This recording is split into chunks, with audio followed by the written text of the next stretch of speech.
Shifting out of local politics, there could be a showdown at the state capitol when it comes to gun control, and things will turn bitter when it comes to attacks on sugary drinks. Those are just some of the stories that our partners at Civil Beat are covering, and joining us live over Skype is reporter Chad Blair. Good morning, Chad. Good morning, Mahia, and happy MLK Inauguration Day. Happy MLK Inauguration Day to you, too. So let's talk about gun control at the state capitol. Obviously, this is weighing heavily on the minds of lawmakers now because of the shooting in Connecticut. What are you going to be looking at during this legislative session? Well, you know, even though there's a lot of people very happy about President Obama's second inauguration, there's many people that are concerned about his ambitious plans for gun control, and that's something the Congress will be taking up very shortly. So over the weekend on Saturday, hundreds of local supporters of the Second Amendment showed up at the Capitol and rallied for their rights. I've actually taken a look at some of the legislation that's already been introduced. There's a bill to track, and this is locally, not just nationally, there's a bill to track ammunition sales, an assault weapons ban, and annual renewal of firearms. So it could be that gun control will be a big deal here in Hawaii as well as across the country. And one lawmaker wants the ammunition or the bullets to be registered, too, so we'll just have to see where that goes.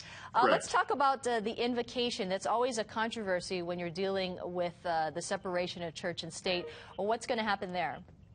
Well, we don't know just yet. You know, Mitch Kale's group, the fellow that's very active in keeping church and state separated, a couple of years ago, he was successful in getting the state Senate to stop their invocation, their religious blessing, before they have their sessions. State House of Representatives has kept theirs. We don't know yet whether both chambers will continue, but Joe Souki, the new House Speaker, says he'd like to keep it. He was at the Red Mass last week with the Archbishop of New York, who is in town to celebrate and to bless our public officials to make sure they do a good job. So clearly there are close ties between church and state in Hawaii. Surely.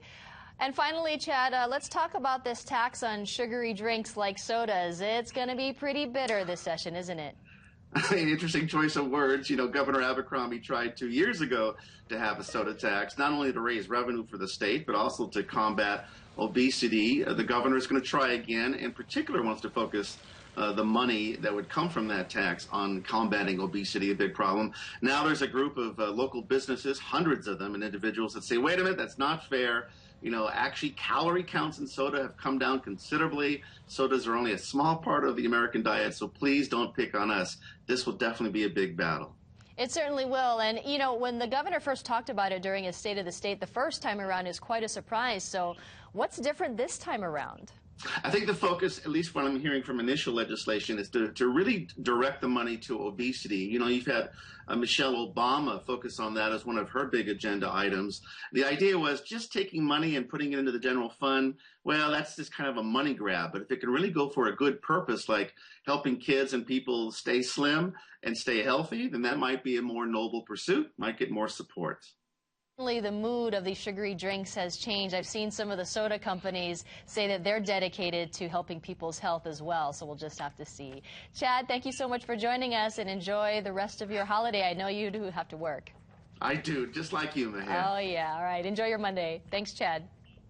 And you can find the complete stories that we just discussed on civilbeat.com. It is 6:43. We'll be right back.